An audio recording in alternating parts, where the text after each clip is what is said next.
Blog Talk Radio.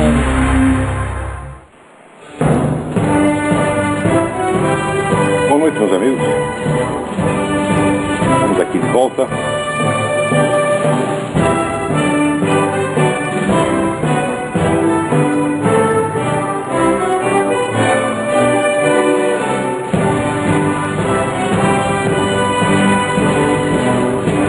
Estamos aqui de volta, como sempre, com muito material. Queria começar aqui divulgando aqui uma mensagem que está sendo distribuída pela minha amiga Sheila Figlars, de Curitiba, protestando contra a declaração do presidente do Irã, Mahmoud Ahmadinejad, que propôs a realização de um plebiscito entre os palestinos para decidir se Israel deve ser transferido para o Alasca, Europa ou Canadá. Olha que é bonito, né? Quer dizer, agora os palestinos decidem onde fica Israel. Então, pelo menos nós podemos fazer um plebiscito para decidir onde fica o Mahmoud Ahmadinejad. Eu sugiro que eu mande logo para o inferno, para a puta que eu pariu. Porque isso aqui é uma coisa de uma arrogância, assim, absolutamente psicótica. Agora, veja, o mais incrível é o seguinte, é que Israel aceita o palestino como cidadão israelense. Tá certo? Então eles vão entrando, imigrando para dentro de Israel. Daqui a pouco eles fazem esse plebiscito dentro de Israel mesmo. Quer dizer, como cidadãos israelenses, eles propõem a transferência de Israel para o Canadá, para a Europa ou para o além. E na verdade é isso aí que o Mahmoud quer chegar, né? Ele quer que Israel desapareça do mapa. Ele já disse isso várias vezes, né? E pior que ele diz isso, e ele diz que isso é uma sentença divina. Eu não sei onde está esse raio de sentença divina, só pode estar na cabeça dele. Mas esses caras são assim, eles se identificam, né, com a vontade de Deus, com o imperativo. Já dizia Antônio Gramsci, né, que a autoridade do partido tem que ser um imperativo categórico, um mandamento divino. Todos esses caras pensam assim. Esse negócio de movimento revolucionário começa por volta do século XIV, XV, justamente quando os caras metem na cabeça que o juízo final estava demorando muito e que eles não iam esperar, eles iriam fazer imediatamente. Então cada um deles se transforma no Cristo Vingador, pega o chicote e sai aí castigando a humanidade. Todos eles acham que são Deus, no fim das contas. São todos psicóticos, são inimigos da humanidade. E essa história do movimento revolucionário, que note bem, é uma coisa que só existiu numa determinada civilização, que é a nossa, e durante um certo período de tempo.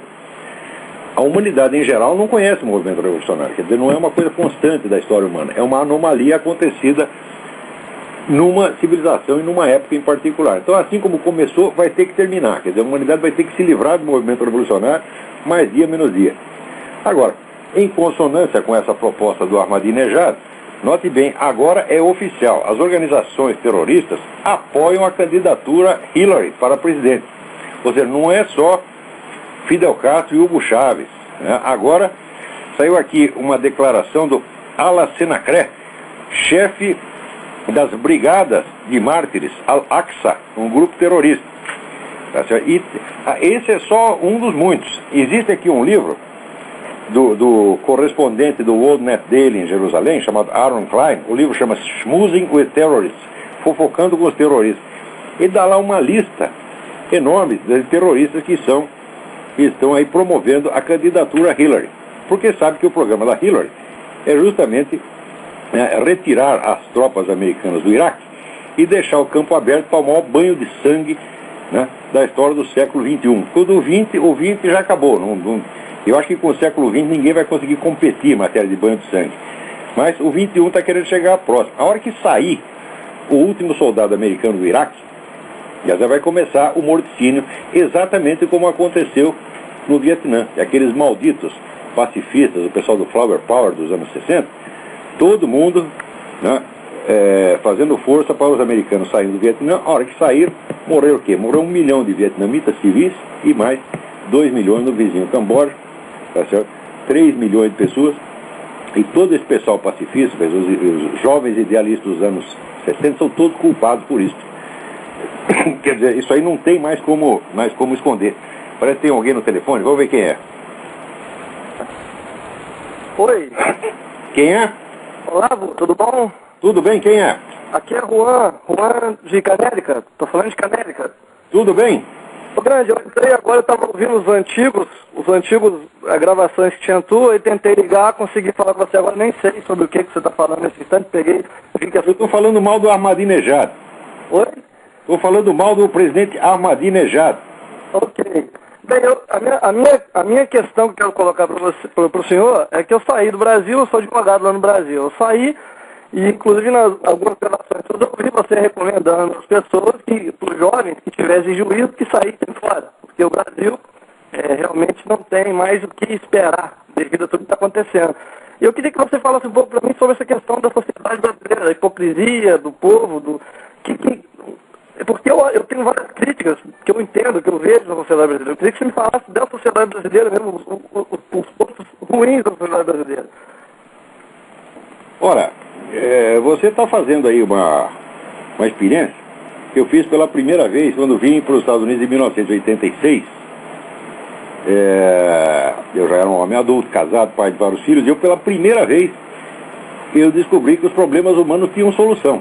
Porque durante 4 décadas eu tinha a minha experiência brasileira, me indicava assim que praticamente tudo era impossível.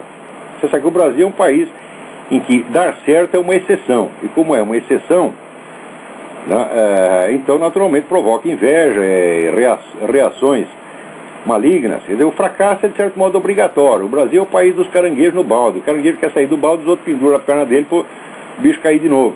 Fica todo mundo torcendo pelo fracasso do vizinho, tá certo? E de repente eu encontrei aqui uma sociedade onde, ao contrário, as pessoas queriam que as outras fossem para frente, todo mundo queria o progresso geral, né? Inclusive essa coisa da ajuda mútua, no Brasil a palavra que mais se fala é solidariedade. Solidariedade quer dizer meter a mão no bolso do cara, comer a mulher dele, nem enganar o sujeito. Isso é que é solidariedade brasileira. De repente a gente chega aqui e vê uma sociedade onde a solidariedade existe mesmo, não com esse nome, ela nem tem nome. É uma coisa espontânea. É curioso que o meu irmão que tinha morado aqui, que conhecia outros países também, ele me dizia antigamente, falou, dos povos do mundo só o americano tem coração. E eu hoje, que eu estou aqui já faz 2 anos, eu vejo que isso é verdade. Os Estados Unidos são diferentes dos outros países. Completamente diferente. E a gente aqui tem essa experiência que chega a ser chocante, porque é aí que você tem mesmo a medida do que pode ser a vida humana. A medida de como Deus fez o ser humano. Ele não fez o ser humano para ser perfeito, maravilhoso, mas foi feito para ter aquele mínimo de amor ao próximo, sem o qual a sociedade humana não é possível. O senhor Santo Agostinho diz que a base da sociedade humana é o amor ao próximo. Isso é, o amor ao próximo não é uma coisa que deve ser, é uma coisa que existe realmente, que é parte constitutiva da espécie humana. E parece que no Brasil não, quer dizer, o normal é você ser invejoso, você querer mal ao outro, e quando você tem um pouquinho de amor ao próximo, ou pelo menos aquela aparência de amor ao próximo, que faz você participar de uma ONG para socorrer favelados, você já acha que você é um santo só por causa disso. Quer dizer, o Brasil é um país de santidade é barata. Quer dizer, basta o sujeito não ser batedor de carteira, não ser traficante, tá certo? Não ser político corrupto, pronto, já virou um santo. Isso quer dizer que a medida da qualidade humana no Brasil é muito baixa. Tá certo? Quantos anos de atraso em relação a esse país aqui? Não é uma questão de atraso histórico. Não é bem isso, porque eu não acredito no progresso histórico. Eu acredito, se você estudar bem a história, você vai ver que umas coisas vão para frente, outras vão para trás. Quando um negócio está melhorando, o outro está piorando, né? E no fim eu acredito na sentença do grande historiador alemão Leopold von Ranke, que dizia, todas as épocas são iguais perante Deus. Tá certo? Não existe a época mais iluminada, a época mais esclarecida, e a época das trevas, isso aí não existe. Tá certo? Hoje em dia, por exemplo, todo mundo acha que está no cume da evolução humana, da sabedoria humana.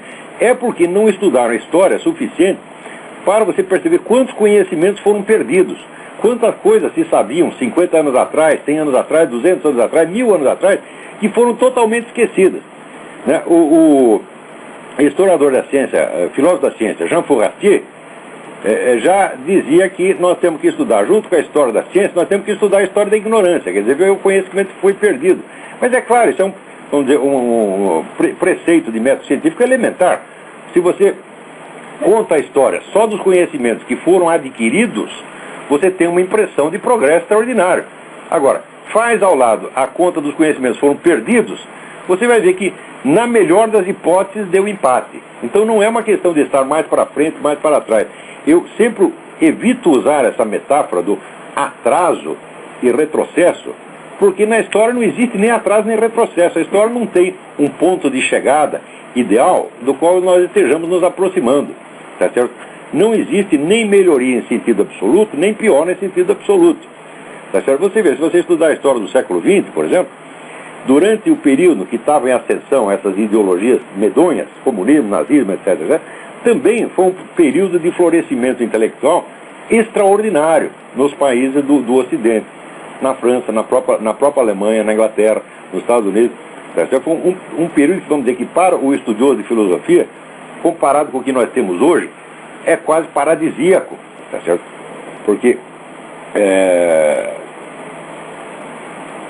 hoje os grandes filósofos que ainda existem são completamente ignorados pelo establishment acadêmico, que só estuda esses brocoió tipo Michel Foucault, Derrida, esse bando de pateta, vigarista, canalha, né? Que não são filósofos, mas de maneira alguma, e que são levados a sério, quase como se fossem deuses, como se fossem profetas, né?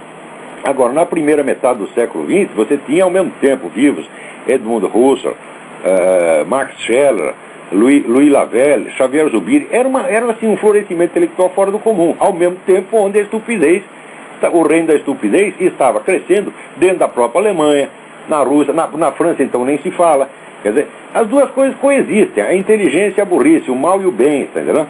Elas coexistem e elas crescem simultaneamente. Então não é questão de atraso ou retrocesso.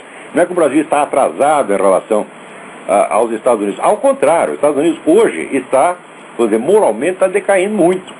Tá certo? Você não se compara já. Existe até um livro escrito por um músico húngaro, cujo nome não é que eu esqueci, é que eu não consigo pronunciar, né? E o livro chama A Guerra Americana dos 30 Anos, tá certo? Ele diz que aqui dentro existe uma guerra mesmo, nos últimos 30 anos, e que os Estados Unidos estão perdendo, porque tudo está piorando, a educação está piorando, o nível moral das pessoas está piorando, tá certo? Tanto que por isso mesmo que eu tenho que fugir dos grandes centros. Se você for para Nova York, por exemplo, só vai encontrar a mesma decadência. Então a gente vem um pouco mais para o interior, onde as virtudes americanas tradicionais ainda existem. Aqui, eu sei o que é solidariedade, eu sei o que é amor ao próximo, porque eu senti assim que eu cheguei.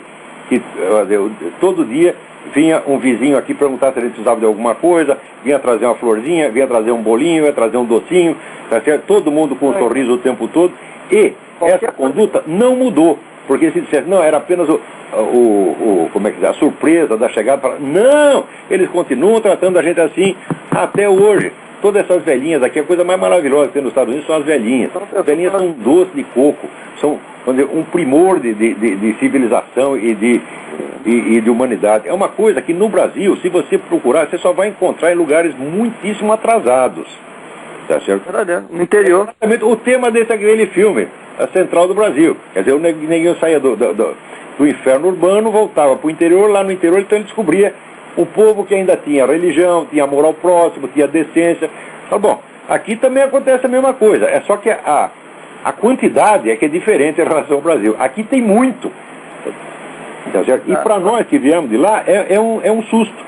Né? Eu vejo aqui, olha, aqui faz 2 anos que eu estou aqui, faz 2 anos que ninguém me olha de cima, faz 2 anos que ninguém me sacaneia, faz 2 anos que ninguém me dá um pontapé na bunda, tá entendendo? Faz 2 anos que ninguém se faz de importante para cima de mim, a gente começa até a sentir falta, porque no Brasil você não pode ir num caixa de banco que ele te olha como se ele fosse um ministro de Estado e você fosse um merda que está ali pedindo favor.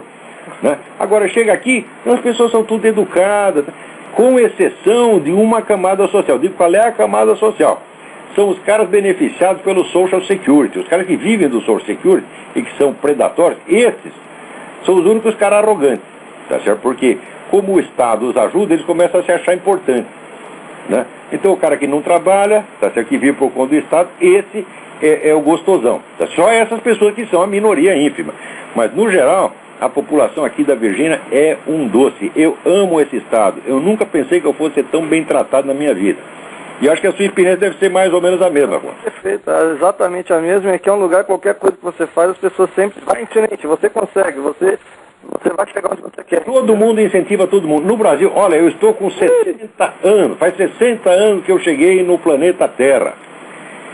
Desses 60 anos eu vivi 58 no Brasil. Eu digo, eu nunca tive uma única ideia que alguém me dissesse que ia dar certo. Nunca! Exatamente, a mesma coisa. Olá, bom, só pra Nunca. Eu tive revendo, não é impressão, não. Eu tive revendo a minha vida, eu revejo muito a minha vida, né? Quando eu tiver 80 anos, vou escrever um livro de memória e contar essa merda toda. Desde a primeira vez que eu abri a boca e disse, vou fazer tal coisa, todo mundo já disse, não vai dar certo, você é uma besta quadrada, cala a boca, burro. É um negócio impressionante, rapaz. É foda. Aqui, só para me finalizar, o Brasil vai virar Cuba ou não vai virar Cuba? Eu vou desligar. Um abraço.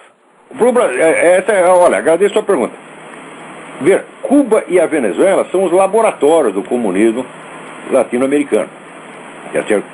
Então, o que for sendo aplicado na Venezuela, inspirado diretamente pelo Fidel Castro, vai ser aplicado mais dia menos dia no Brasil. Tá certo? Um pouco mais tarde, por quê? Porque o Brasil é do tamanho de um continente, não é fácil você fazer isso aí. Você vê aqui, para implantar o comunismo no Brasil pelo método leninista, seria preciso um banho de sangue maior do que houve na Rússia. Tá certo? Isso aí nem mesmo os comunistas querem fazer, quer dizer, eles querem um negócio com vaselina, eles querem no macio. Por quê? Porque eles aprenderam isso em Antônio Gramsci.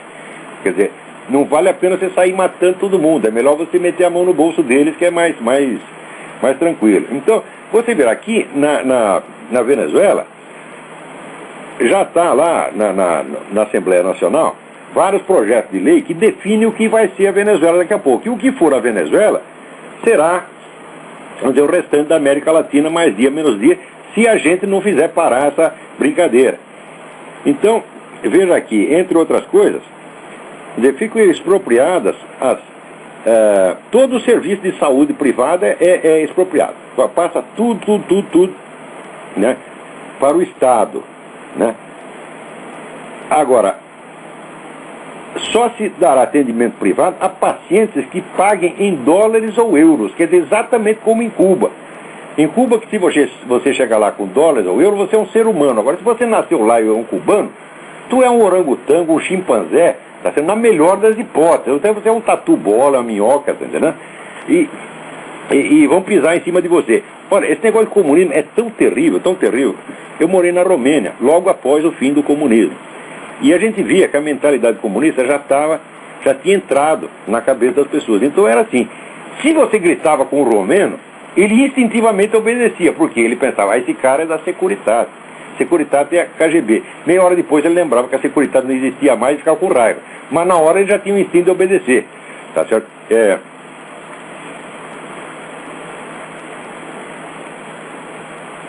Vamos dizer, a coisa da corrupção, da propina, do tráfico de influência, era o tempo todo.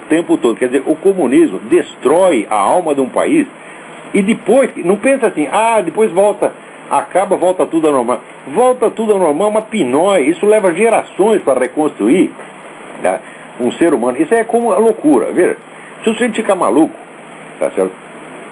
Você pode tirar ele, às vezes, de uma crise esquizofrênica mediante um eletrochoque. O eletrochoque salva a vida, tem que falar contra, mas salva a vida. Eu já vi isso acontecer, tá certo? Parente, meu amigo meu, que tá um maluquinho, doido de pedra, não falava coisa com coisa, toma eletrochoque, o nego volta. Mas acontece o seguinte, se ele ficou muito tempo no estado esquizofrênico, tá certo? Ele perde a integridade, o senso de integridade da própria vida, tá entendendo?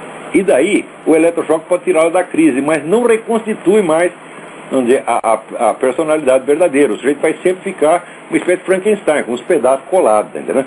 E um país a mesma coisa. Agora, a coitada Romênia teve 20 anos de fascismo e mais 40 anos de comunismo.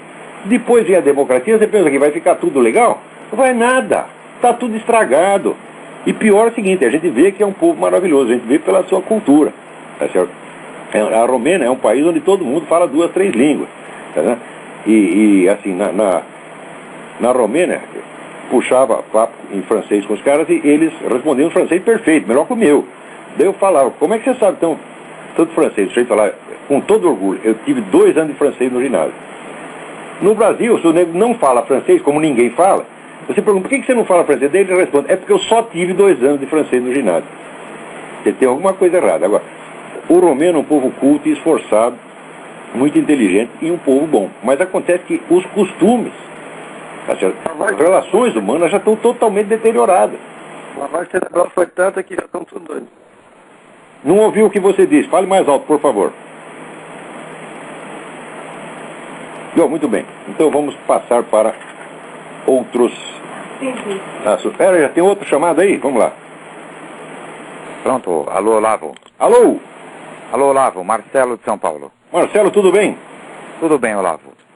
Bom, seguinte, Olavo, um texto do Ipojuca Pontes, publicado aí no dia 1º desse mês no Mídia Sem Máscara, ele faz alusão lá a algumas declarações do Dirceu sobre essa questão do acesso à informação. Ele propõe o seguinte, uma nova lei de comunicação eletrônica de massa e que avance na democratização do acesso à informação e no controle social dos meios de comunicação. Ah, você sabe o que é isso? Controle social quer dizer o controle deles. Fica tudo na mão deles. Eles dizem que é a sociedade humana. Eles são até Deus, por que eles não vão ser a sociedade brasileira? Esse aí é cabo do Fidel Castro, del comandante. É cabo ou rabo, não sei o que ele é. Mas é o subchefe do Alibaba Lula. Ele diz que é o coma andante, né? O que eu quero dizer é o seguinte, você estava agora falando do palco de experiências na América Latina, e nós somos um dos tubos de ensaio aqui. Domingo à noite, apareceu o Franklin Martins na Rede TV, em entrevista. Aliás, ele é bastante antipático, enfático nos pontos de vista dele, um chato de galocha rigorosamente, falou da TV pública, mas o pessoal que estava entrevistando, não me recordo quem era Maria Lídia, tenho certeza, e pergunta para ele exatamente da questão do controle social do meio de comunicação, quer dizer, no que consistiria. E aí ele sai de fininho, dizendo o seguinte, que, olha, não vai ter controle nenhum, veja que não se praticando o ilícito, não violando as normas, as TVs comerciais vão ter os seus contratos naturalmente renovados, tal como eu suponho a TV de Caracas esperava e não teve. Bom, a minha pergunta é só sobre o seu ponto de vista, pessoal, o que você acha? Quer dizer, quem que mente na verdade aí? Porque a corja é uma só. Você sabe que a turma é uma só. E o objetivo deles é um só. É o Franklin Martins que mente, e é diversionista aí no caso, é o José Dirceu, que está sendo franco, pelo menos uma vez na vida, ele que é quase um estelionatário, né? Ambos mentem, todo o PT mente. O que é que você acha, Olavo? Muito bem, então, seguinte, você sabe que eu não só fui militante de esquerda quando era jovem e mais idiota do que eu sou agora, tá certo? Mas eu estudo essa porcaria há 40 anos, né? Eu li o Lenin praticamente inteiro, li o Trotsky, um montão de coisa do Trotsky, li Karl Marx, li Stalin, estudei a história do negócio, tá? E eu acho que hoje eu estou começando a entender a psicologia de comunista, tá certo? Então, é o seguinte, em primeiro lugar, os planos que eles têm são sempre flexíveis. Quando eles dizem, eu vou fazer isso, eu vou fazer aquilo, você não precisa ligar muito, não. Você fica sabendo o seguinte, que eles vão fazer o que for melhor para eles na ocasião. Quer dizer, mudar de planos, tá certo? Como quem troca de cuecas, é natural no movimento comunista. Então não adianta você discutir esse ponto em particular ou aquele ponto em particular, você vai sempre errar, tá certo? Se você ataca uma ideia que eles estão tendo, você pode ter certeza, ataca um plano deles, você pode ter certeza que eles já têm o plano B, C, D, E, F, G, H, o alfabeto inteiro. É sempre assim. Então eles sempre te enganam. Por exemplo, esse negócio do controle dos meios de comunicação. Ora, a esquerda já controla os meios de comunicação desde a década de 70, pelo menos. Tá certo? Quer dizer, na década de 70, o Partido Comunista já tinha o controle total da Bolsa de Emprego no jornalismo paulistano. Isso eu sou testemunha, eu vi isso. Tá certo? De maneira que eles que decidiam quem entrava e quem não entrava, tá entendendo? Então, aos poucos, eles foram tirando todos os camaradas que eram da direita, tá certo? Mas da direita mesmo. E botaram no lugar o quê? A direita biônica, que é os tucanos, tá certo? Então, Tucano e PT, os dois vêm da USP, quer dizer, aquilo é uma trama que foi concebida já naquela época, com apoio, inclusive, de fundações estrangeiras, Fundação Rockefeller, que é a mãe da esquerda latino-americana, tá certo? Então, os caras fizeram um plano conjunto, seguindo aquilo que Lenin chamava estratégia das tesouras. Quer dizer, eles criam um partido que representa a esquerda e outro que representa a direita, mas não é a direita em si mesmo, é a direita da esquerda. Assim como na Rússia, por exemplo, Trotsky era a esquerda e Stalin era a direita. Não é isso? Quer dizer que é um cara mais radical e outro mais moderado, mas radicais e moderados na mesma coisa, eles estão indo na mesma direção. O próprio Fernando Henrique confessou que entre nós, tucanos, e o PT, Não há divergência ideológica e nem mesmo estratégica. Há apenas uma competição política, isso é uma disputa de cargos. Quer dizer, ambos estão no mesmo plano, socialista, globalista, etc, etc. Estão indo na mesma direção. Então, se você remove a direita e coloca a direita da esquerda, logo o pessoal acostuma com isso. Essa operação foi feita, em primeiro lugar, na própria mídia, onde o máximo de direitismo admissível, até uns anos atrás, era o tucanismo. O tucanismo, então, é aquele liberalismo inócuo, ateu, que só argumenta na esfera econômica e argumenta em termos de eficiência. Quer dizer, eu sou a favor do capitalismo, o capitalismo é mais eficiente. É a argumentação inteiramente amoral, onde você não coloca em discussão o problema dos valores, tá certo? Então, com isso, já era uma direita castrada, manipulada, tá certo? Muito bem, eles dominaram tudo. Então, a partir da hora que sentiram a segurança nisso, deram mais um passo. Começaram, vamos dizer, com a apologia aberta dos santos do panteão comunista. Então, era assim, era puxação de saco de Che Guevara, de Fidel Castro, de Oscar Niemeyer, o tempo todo. A imprensa cultural branca era 100%, tá certo? Só badalação de esquerdista, os mais desclassificados, o lixo, o subnitrato do pó de merda intelectual era de repente divinizado, tá certo? Então aconteceu até que o seu Emir Sader virou intelectual.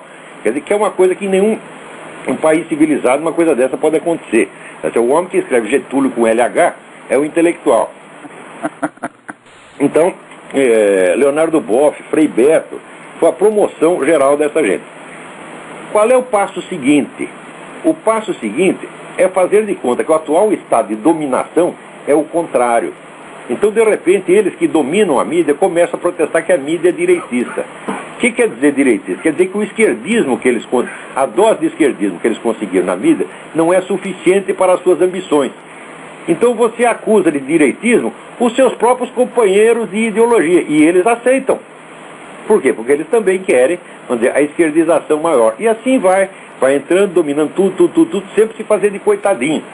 Eu contei aqui a história do meu amigo, quando era jovem, tinha um amigo que gostava de se fechar num quarto, bater nas pessoas, e ele mesmo batia e ele mesmo gritava: ai, socorro, não me bata mais. Daí abria a porta, saía ele, né, íntegro, perfeito, e o outro estava lá estendido no chão.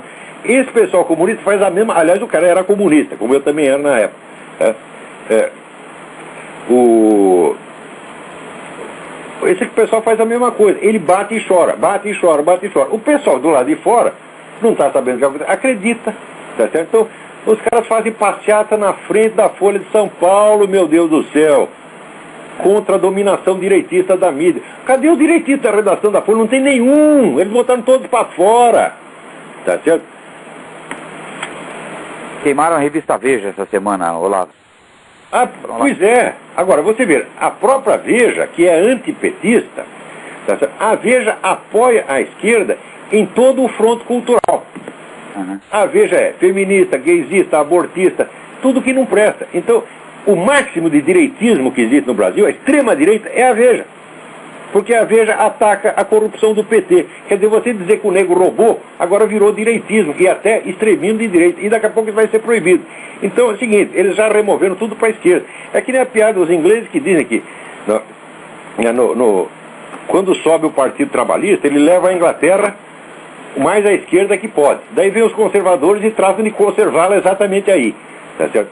Então é o conservadorismo infiltrado. Se não fosse a Thatcher para dar um jeito nisso naquela época, a Inglaterra já estaria comunista. Aliás, a Inglaterra está indo para o brejo graças a essa gente também. Né? Por falar em Inglaterra, parênteses. O governo inglês desmentiu aquele negócio de que o ensino do Holocausto foi removido das escolas. Quer dizer, não é uma iniciativa do governo inglês. Eles negam peremptoriamente que tenham feito essa estupidez. E eu acredito que o governo inglês não chegaria a esse ponto. Né? Que tem muitas escolas na Inglaterra, deve ter algum movimento organizado, alguma ONG, que está manipulando as escolas, e daí isso aparece, começa a generalizar tanto que parece que foi o governo, mas não foi. Muito bem. Então o que eles estão fazendo, o que esse pessoal, Franklin Martins e Dirceu está fazendo, é exatamente isso, estão se fazendo de coitadinhos. Então, você veja, se o sujeito diz, nós vamos, né, instaurar o controle social da mídia. O que acontece com os donos da mídia? que já são uns cagões, covardes, serviçais. Eles vão todos correndo lá pro Zé Dirceu. O Zé Dirceu, não faça isso, no nosso dinheirinho. Daí o Zé Dirceu diz, tá bom, eu não tomo o seu dinheiro, contanto que você faça isso, mais isso, mais isso, mais isso. E os caras mais que depressa, sim senhor patrão, sim senhor comandante. É exatamente isso que faz. Toda essa gente, vamos dizer, milionário no Brasil é cagão. Milionário é empregadinho da esquerda. Todo mundo sabe que na redação o dono do jornal não manda nada, não apita coisa nenhuma, às vezes nem entra na redação de medo dos empregados. Os caras, vamos dizer, você tem as comissões de redação, elas mandam naquilo, porra. Quer dizer que o seu Otávio Frias, os seus Marinhos, tal, são empregadinhos de seus empregadinhos. Lá dentro tem a comissão do Partido Comunista que manda. Tá certo? É assim, e é assim faz muito tempo. Então, tanto faz eles instituírem o controle, tá certo? Chamado controle social da mídia, quer dizer, passar o controle da mídia para a mão deles mesmos, ou deixar como está e ficar tudo na ameaça, porque vai funcionar igualzinho dos dois jeitos. É assim que eles fazem. Você tá entendendo? O fato é assim, em seu benefício jamais vão fazer nada. Você está entendendo? Quer dizer, tanto faz, é assim, a diferença entre eles botar no seu rabo e você sentar no colo deles, tá entendendo? A diferença é mais ou menos essa, tá entendendo? Tá bom. Então, com um pouco mais de vaselina para cá, um pouco menos de vaselina para lá, mas no fim... A essência é a mesma. A essência é a mesma. Então, é o seguinte, eu vou dizer novamente, não confie em comunista jamais, jamais. São todos estelionatários, todos mentirosos, são sociopatas. Atenção, o nego que acha que ele representa uma sociedade futura melhor e que por isso tudo que ele faça na vida presente já está justificado, o cara tem uma estrutura de personalidade de delinquente, de bandido. Você está entendendo? Não é uma questão de ideologia, é de estrutura de personalidade. Porque o movimento revolucionário tem várias ideologias diferentes dentro e pouco importa. Fascista, comunista, nazista, é tudo a mesma merda. Por quê? É o movimento revolucionário. É o nego que representa o futuro melhor. Então, ninguém tem o direito de tornar o presente pior em nome de um futuro melhor. E o movimento revolucionário consiste exatamente nisso. Tá certo? E pior ainda, à medida que o povo perde de vista, vamos dizer, a tradição religiosa, ele vamos dizer, os valores morais são transferidos para a ideologia revolucionária. Então, fica aquele negócio de que o comunista é o jovem idealista que quer o bem da humanidade. Quer o bem coisa nenhuma. A própria pretensão de que o sujeito, vamos dizer, o ser humano por si mesmo, tá certo? Seja capaz de fazer o bem e salvar a humanidade, ela já é o mal. Porque qualquer pessoa realista tem que entender, vamos dizer, que o bem no ser humano é um milagre. O bem é um dom da graça. Nós não temos a capacidade de fazer o bem. Tá? Nós temos quando um fator misterioso, desconhecido, nos infunde o bem. Olavo, você acha que, eu digo como filósofo agora, que o mal, ele é na verdade a privação do bem? Eu digo, falando ontologicamente... Não tem nem dúvida, porque vamos dizer, o bem se identifica com o ser, com a existência mesma. Então aí já explicava Santo Tomás de Aquino que o mal não tem uma existência substantiva. Mas não tem uma existência substantiva no plano metafísico. No plano da realidade humana, o mal é substantivo, sim. Ele não é apenas uma privação. Ele é uma coisa ativa que você reconhece. Quer dizer, mas eu digo, ele acaba sendo uma decorrência de existência humana, outra coisa metafisicamente. Quer dizer, considerado na totalidade da realidade, o mal não tem existência própria. Mas considerado na escala mais humilde, mais modesta da nossa vida, ele tem existência, sim. Certo. Ok, eu gostaria até de ouvir um dia você falar sobre isso, que é um assunto muito bonito, né? E profundo, né? Do bem e do mal, né? Mas tá bom, muito obrigado e um abraço para você. Obrigado, tudo bom. Aqui eu quero dar um aviso para vocês. Tem 2 sites que eu pediria para vocês prestarem atenção. Os 2 sites são muito bons, muito úteis, são um esforço altamente louvável. O primeiro é o seguinte, www.cavaleiroconde.blogspot.com. Não tem BR, vou repetir, www.cavaleiroconde.blogspot.com. Esse cidadão colocou lá um documentário fotográfico das atrocidades do movimento comunista, desde o início do século XX. É uma coisa que todo mundo tem que ver, tá certo? Para não ficar posando de bonzinho e dizer que os comunistas são idealistas, etc, etc. Ninguém, em nome do bem, faz tanta atrocidade. Isso não existe, gente. Como é que você vai dizer que isso aí nasce de boa intenção? Que Che Guevara era um idealista. não é um idealista, ele apenas chama de bem aquilo que a gente chama de mal. O cara simplesmente troca o nome, porque ele não é capaz de apreender o bem verdadeiro, né?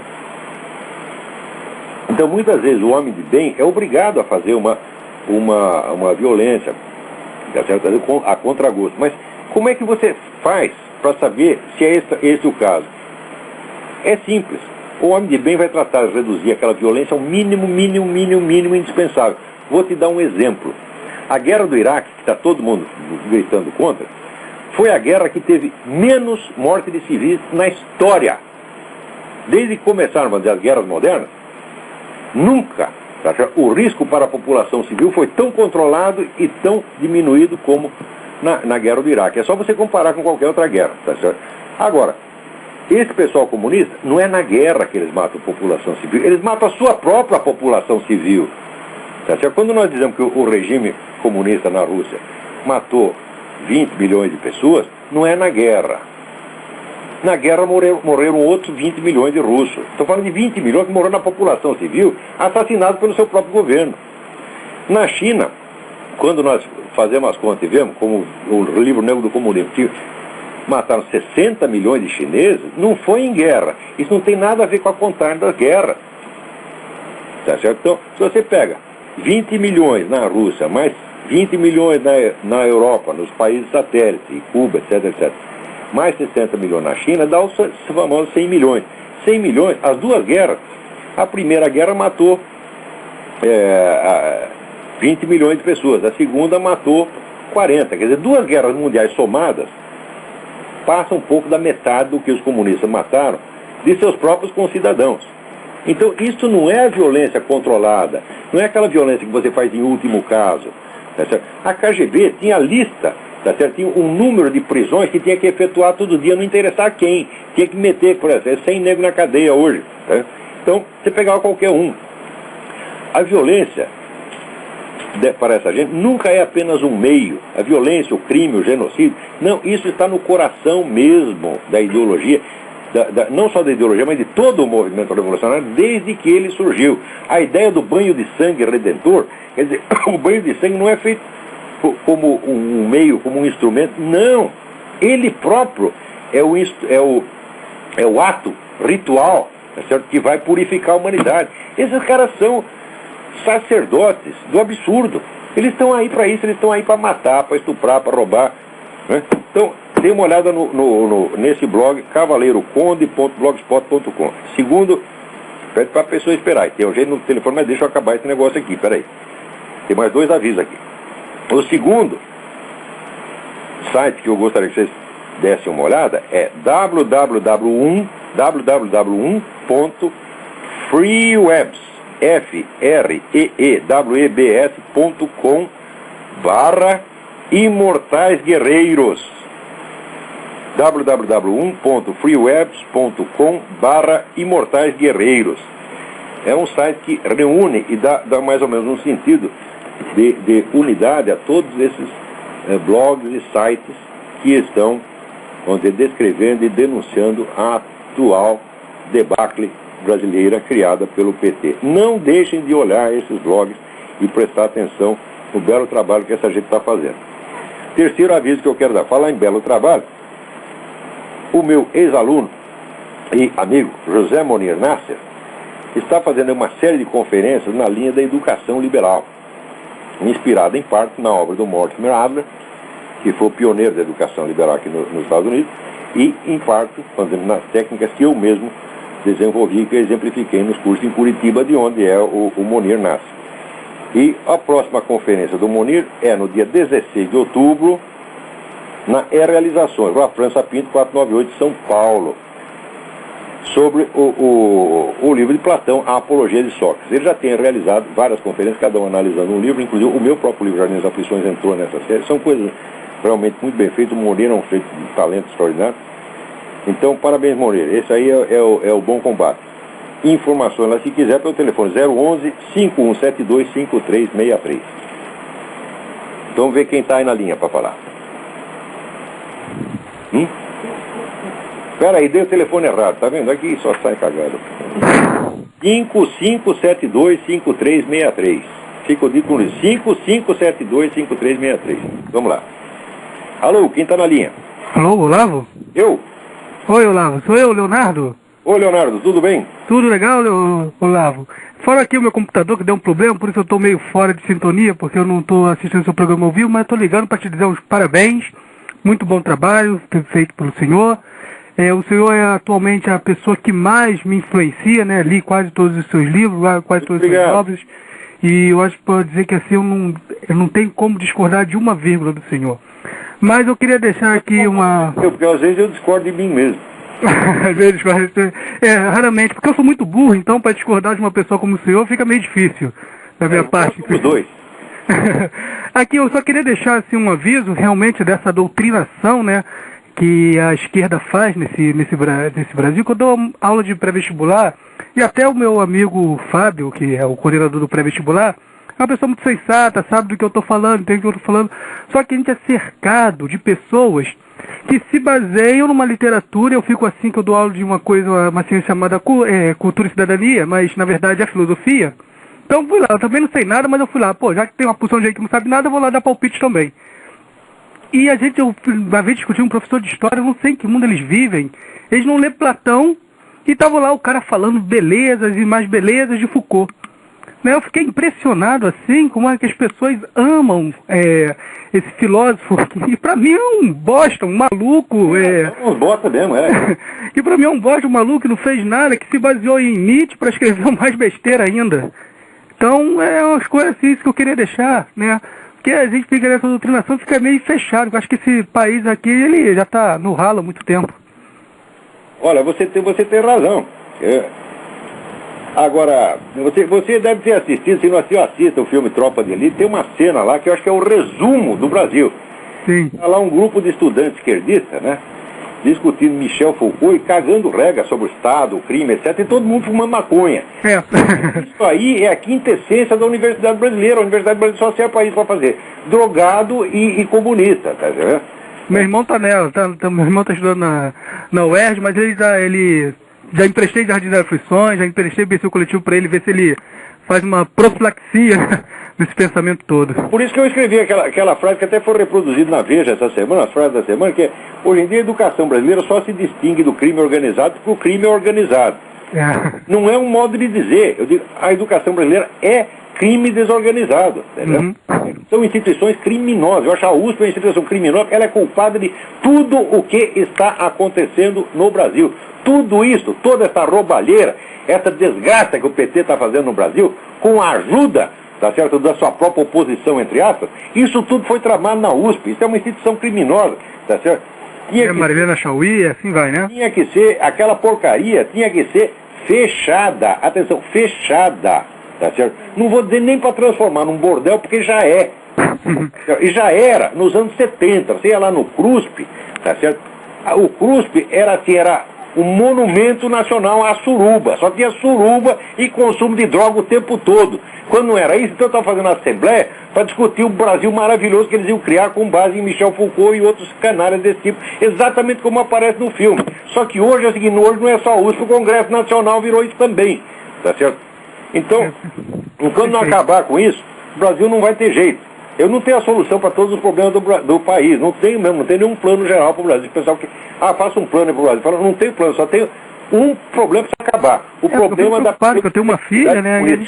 A gente tem que tapar a boca desses caras, tem que desmoralizá-los. Não é com censura e com prisão que vai acabar com eles. É dizendo a verdade e desmoralizando. Tá certo? Mostrando a picaretagem desses caras, até que eles ficam com vergonha de sair na rua. Tá certo? Perfeito. Então, muito obrigado, Olavo. Um abraço. Obrigado, eu. Agora, aqui tem uma carta muito interessante. Henrique Garcia, né, ele cita aqui um discurso, Coluna de Fogo, pronunciado por Jackson de Figueiredo, grande escritor brasileiro, em 1925. Ele diz: há que voltar, pois, à fórmula mestre-ana, ele se refere ao escritor francês Joseph de Maistre, do início da reação católica nos primeiros anos do próprio século XIX. A revolução é, nos seus princípios mesmos, tão hostil, tão contrária à felicidade humana, à vida em sociedade, que para combatê-la é necessário pregar-se já não a contra-revolução, mas o contrário da revolução. Olha, essa aí é maravilhoso, quer dizer, o Jackson tinha toda a razão, porque Você fala contra-revolução, o mecanismo da contra-revolução faz parte do espírito revolucionário. Essa é uma das teses do meu trabalho. Não sei se vai virar um livro ou vários livros, que é a mente revolucionária. O que se chama de contra-revolução são movimentos revolucionários, tá certo? Eles aparecem de dentro, tá certo, do próprio movimento revolucionário e fazem parte dele. Então o que nós precisamos não é uma contra-revolução. Contra-revolução, às vezes, é o fascismo, é o franquismo. Nós precisamos do contrário da revolução. Nós precisamos desmoralizar o movimento revolucionário, tirar o seu prestígio cultural e até religioso. Tá certo? Nós precisamos fazer aquilo que está profetizado na Bíblia, que os caras vão mandar fazer acontecer, mas diz a Bíblia, diz o Apocalipse, no fim a sua loucura será mostrada aos olhos de todos. É isso que nós temos que fazer. Nós temos que acabar com o prestígio, tá certo, dessa raça de malditos que aparece por volta do século XIV, XV e está aí até hoje cagando regra, prometendo um mundo melhor e só matando gente, produzindo desgraça, terror, destruição por tudo quanto é lado. Então o Henrique Garcia me pergunta em que medida o senhor cuida tênis filósofos brasileiros de outras épocas influenciado a sua formação intelectual. Influenciaram alguma coisa, tá certo? Porque todas essas obras estão na direção certa, mas ainda são incipientes. Você vê, o Jackson de Figueiredo aqui, ele teve um negócio quase profético. Mas no tempo dele você não tinha material para você entender o movimento revolucionário como um todo. Tanto que ele se refere somente à revolução, ao movimento revolucionário que aparece a partir da Revolução Francesa. E não é, a coisa vem de muito antes. Se foi preciso muitos estudos parciais indo se acumulando, como o do Eric Voegelin, Norman Cohn, Luciano Pellicani, foi somando uma coisa ou outra ali. Agora, hoje em dia, dá para você ter uma visão mais ou menos completa do movimento revolucionário. Tá certo? Então, quer dizer que todas as reações esboçadas até muito recentemente, elas foram muito inadequadas. Isso quando não se deixaram captar e aproveitar pelo próprio movimento revolucionário. Você veja, na década de 20, 30, quanta gente boa, não querendo reagir contra o comunismo, entrava no partido fascista, entrava no partido nazista, porque achava que isso era contra a revolução. Falaram, não, isso faz parte da revolução, sua besta. Não é aí o negócio, tá entendendo?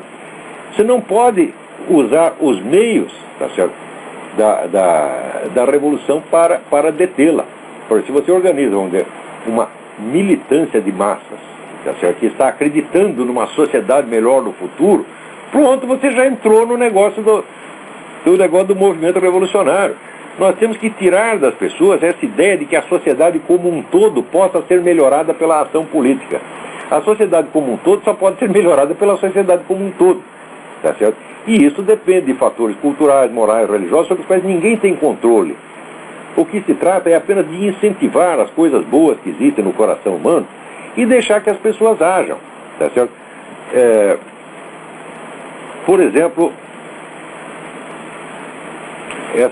aquela famosa ideia do Hernando de Soto, quer dizer que se num país como o Brasil, por exemplo, existisse um registro de imóveis, de maneira que cada negro que está ocupando, está morando numa posse, tá certo? Tivesse uma escritura do seu terreno, o que aconteceria? Esse terreno, que atualmente só serve para o uso dele, se tornaria capital. E aí apareceriam milhões de capitalistas do dia para a noite. É só você fazer isso, quer dizer, você dá para o nego o instrumento, a posse da sua, vamos dizer, a propriedade da sua posse, tá certo? E ele vira, vamos dizer, um cidadão de uma democracia apto a participar do processo capitalista. É só fazer isso. Porque o povo brasileiro já provou que tem iniciativa econômica. Você vê, já nos anos 80, havia um estudo do próprio governo que mostrou que 60% da economia nacional era economia informal. Que economia informal? Era empresinha de fundo de quintal, era coisa sem registro, era o pessoal que vivia na marginalidade em relação ao Estado. Essa gente fazia o Brasil progredir. Não foi preciso o Estado fazer nenhum plano, é só deixar as pessoas agindo, elas se viram.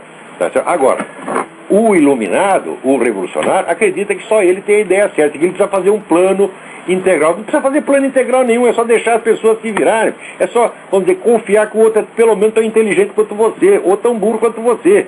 Tá certo? Então, o ser humano é assim como a educação de criança, que a pessoa diz, tem que planejar a educação de criança, tem que educar a criança assim, assim. Não precisa educar a criança nada, é só deixar ela é só você fazer o bem, fazer a coisa certa e deixar a criança ver, ela vai escolher ir atrás de você, porque a criança tem um instinto não tem o instinto da desobediência, o instinto da rebeldia que as pessoas pensam. A criança tem o instinto da obediência, tem o instinto de imitar o pai e a mãe. Então é só deixar a criança, ela vai acertar, de um jeito tudo vai acertar. O cidadão também. Deixa o povo trabalhar, que todo mundo resolve o seu problema. Não precisa de Lula nenhum, não precisa de Zé Dirceu nenhum, não precisa de revolucionário nenhum para salvar o povo dele mesmo. Vamos lá. Tem alguém aí? Alô? Olavo? Alô? Quem é? Olavo, tá ouvindo? Sim. É Marcos que tá falando? Marcos? Eu mesmo, né? Tudo bem? Tudo bem. Poxa, esse livro que o senhor falou aí do Orlando Zé Soto é o Mistério do Capital, né? Isso, Mistério do Capital. É um livro que todo mundo devia ler.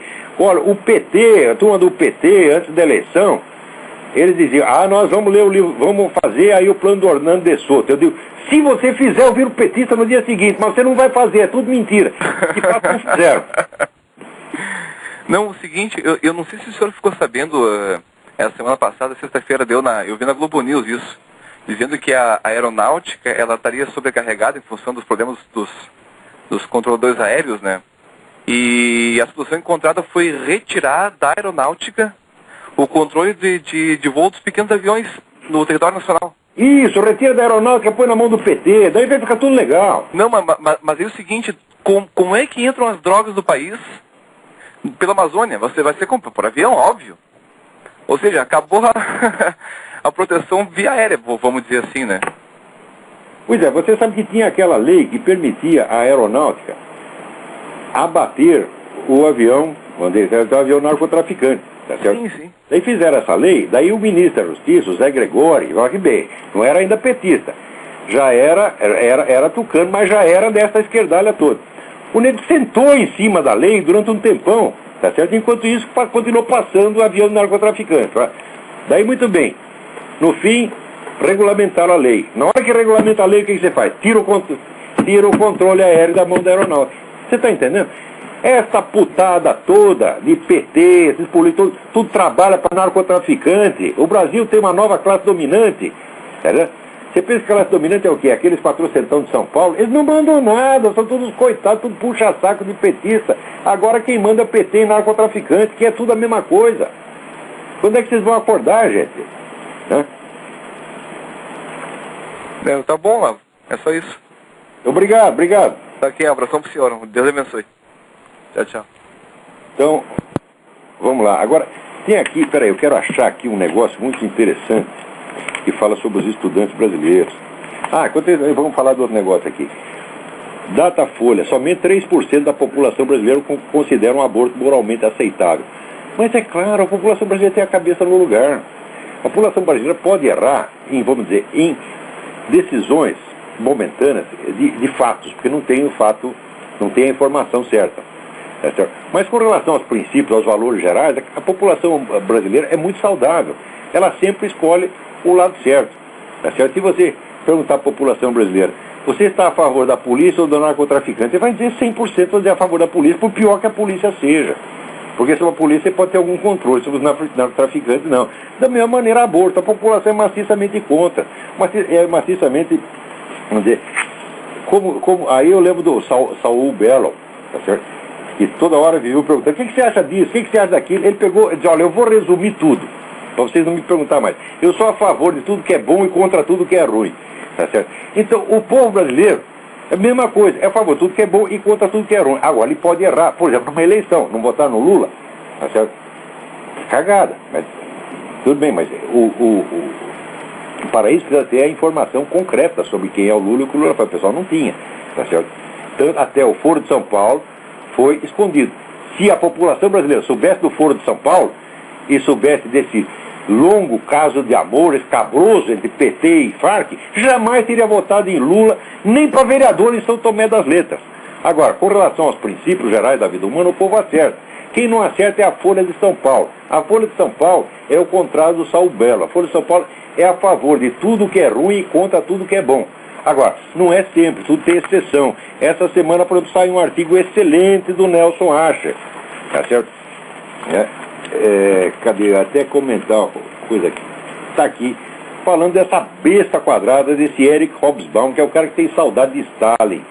Né? É isso aí, Nelson Nash. Esse camarada é um pseudo tudo, entendeu? Tudo que ele faz é pseudo. Tá certo? Agora, no Brasil, é tido assim como grande historiador, porque a pessoa não sabe o que é historiador. Nunca leram Jacob Burckhardt, nunca leram Jan Huizinga, nunca leram Leopold von Ranke, tá certo? Então, não sabe o que é um historiador de verdade. Então, aceita esta besta quadrada desse Erich Hobsbawm, que é apenas um propagandista do comunismo. Então é isso aí, Nelson Nash, desce o pau. Né? Agora, aqui tem uma outra cartinha, eu preciso achar, aqui é tanto papel que a gente se atrapalha. Aqui. André Couto. Estudei na Universidade Federal de São Carlos e frequentei também o campus da USP São Carlos. Ouço você demonizando a USP e as universidades brasileiras. Você tem contato com o pessoal da Humanas da USP. Realmente a Humanas está infestada de ideias esquerdas. Já o pessoal das exatas, não. Você tem toda a razão. Os melhores alunos que aparecem, os alunos que têm a cabeça mais no lugar, são os caras que vêm da escola de engenharia. Agora, se o nego sai da faculdade, a faculdade mais louca que tem é psicologia. Psicologia só sai maluco, drogado, né, esquizofrênico, é um negócio terrificante. Agora depois vem filosofia e ciências sociais, e assim, direito então só sai doido, tá certo? Agora, quando você vê um sujeito que sabe somar 2 mais 2, tá certo?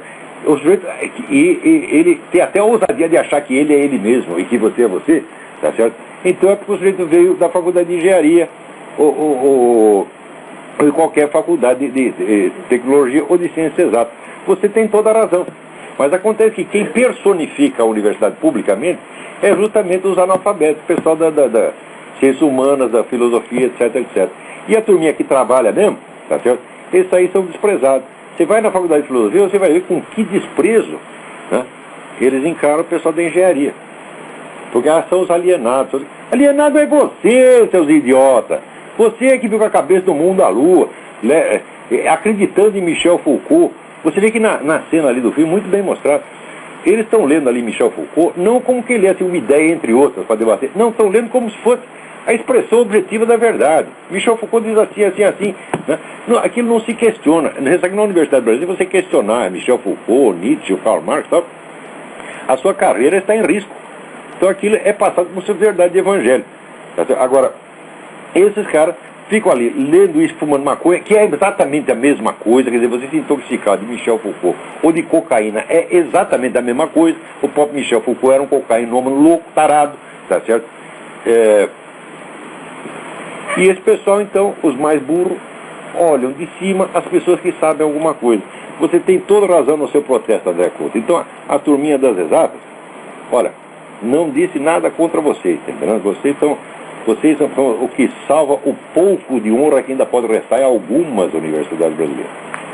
E com isso, gente, aqui estamos... deixa eu ver se tem alguma coisa mais urgente. Tem, mas não dá mais tempo. Então, é assim, acabou o nosso tempo.